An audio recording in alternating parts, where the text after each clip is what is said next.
Meralco, may 7 more attacks ka compared to your opponent, pero 6 more errors, parang tabla. Kaya naman siguro hindi makausad itong Smart Maynilad, kaya hindi sila makalamang dito sa koponan ng Army dahil lahat ng puntos nila nababawi rin nila sa errors. Well, yung nangyari doon, lamang din sila sa serve thanks to Eliza Valdez also with 2 aces to begin this match. So, yun ang parang naging difference dun sa laban na yun. And now, De Leon ngayon, going over to Sue Roses, kept alive by Balse. Here's Dakis now. Dakis, ay, nakahabang si Sue. So, 1-0. Sa koponan ng Smart, meron kang Quezini, meron kang Charo Soriano, Eliza Valdez na magagaling mag-serve. Matitindi yan. And eto ngayon si Charo once again. Here is Salak rather, going to Dakis. And now Valdez with the drop ball. Well, again, the floor defense has to improve. So far, it's always been Angela Nunag ang naglilibero sa kanila. Mayat Carolina is in a libero outfit today. Nice block, played there by Salak. Pero again, Pinok Quezini too big at the net. 3-0 Smart Maynilad. Parang first set na nito. If it's Fun Family Pizza, it's gotta be Shakey's. Smart Maynilad raced to a 4-0 start. Pero dumaan pa rin sila sa butas ng karayong para makuha yung first set. Charo, Nunag, Alarca, off the face of Charo Soriano. Ayan ang nagkalaban, Ateneo Lasal. Ayan ang nagkalaban talaga. Alarca versus Soriano, magkapwesto pa. Parehong gitna. Otruang, De Leon, Quezini, turned back there by Alarca. Sa kabila naman, Eliza Valdez. Balse, going to Dakis. Dakis, single block na lamang. Hindi pa nailusot doon kay Quezini. Gonzaga off the net.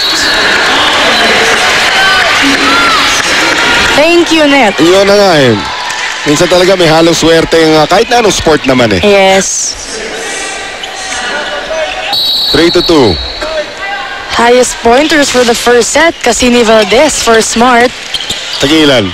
Dakis Gonzaga for... Actually, pareho pa sila. Quezini Valdez with both 8 points. Wow. Dakis Gonzaga both 5 points. Wow. Nag-uusap ata sila naman, hindi natin alam. Well, Nunag could not contain that. So Eliza, kanina pa namamayagpag si Eliza in all departments. Another one. Good serve again. Here's Salak ngayon. Alarca tries to misdirect it. Sue. Again off the hands of Nunag. Kanina pa nila inaatake yung depensa ni Nunag. Malayong malayo ang digging ng Army ngayon compared sa laro ng Smart. Right. Lahat ng pinapalo ng Army natataas ng Smart, but it's not the same the other way around. Rexona anti-perspirant deodorant. It won't let you down. Nunag on her knees. Here's Dakis.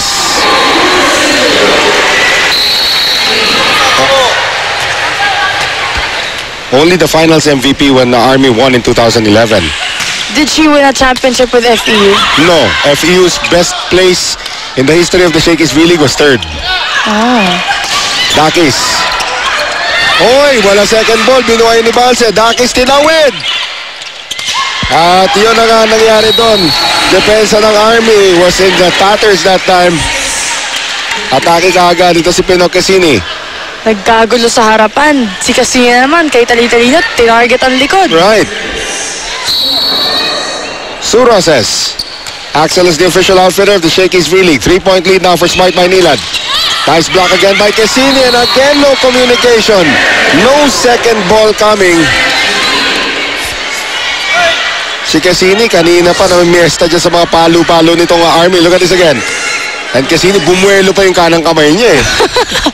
That Rexona anti-perspirant deodorant. It won't let you down. Slow motion replay. 4-point lead for Smart Maynilad.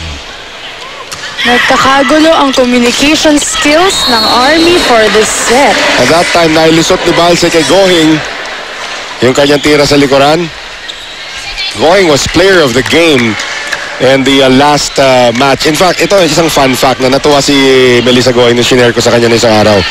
Gohing leads all liberos in scoring points. She has 2 points total. Sumunod sa kanya si Jen Reyes ng Meralco who has 1 point. Lahat ng libero hindi pa nakakascore. Yan ang maganda. Yan ang magandang Siyempre, libero trivia. makakascore ka. Trivia yon. 8-4. Smart Manila up. Send it now to Bianca Saldua. Noel, kanina nabanggit mo may trivia ka. Ako rin may konting trivia ako. Ever since na sumali ako dito at nag-courtside ako, nakasama si Coach Roger, ngayon ko lang siya nakita na sa sobrang frustration niya, talagang halos nasira niya ang whiteboard na katabi niya. Talagang sinasabi pa niya, relax, relax, relax. Kasi first set pa lang, parang tensyonado na ang mga players niya.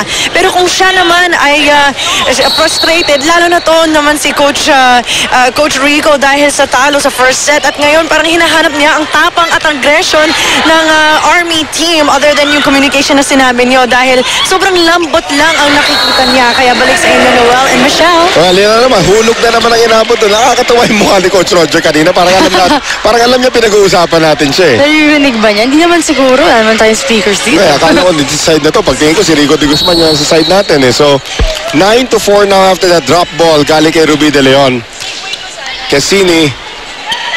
Here's Salak now going over to Balsa. Nakabang naman si Charo. Mahirap para sa isang team na kay galing-galing ng mga attackers mo.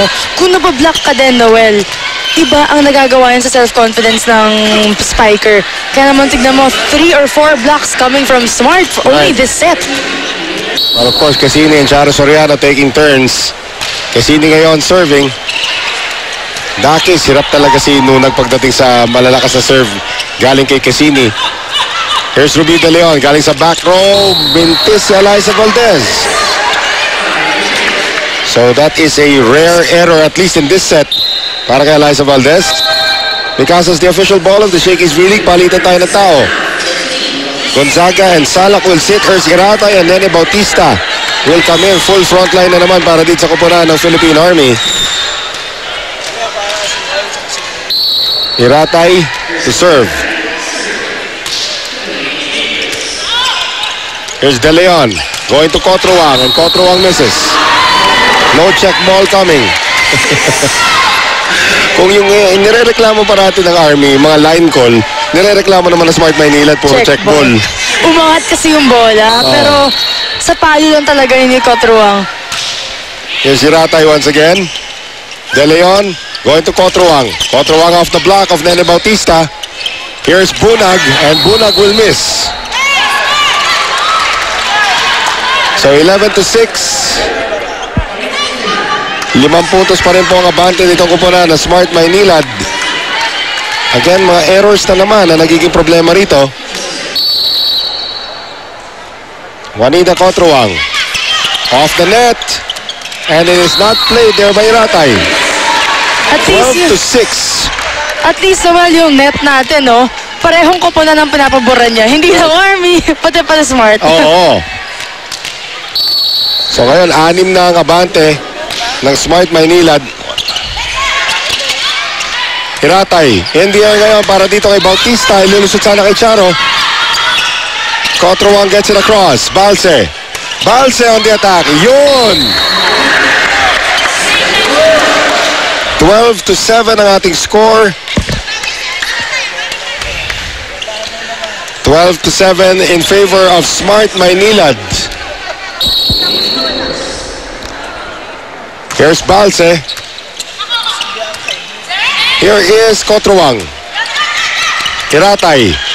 Bautista. Dug up there by Roses. De Leon. Going to Eliza.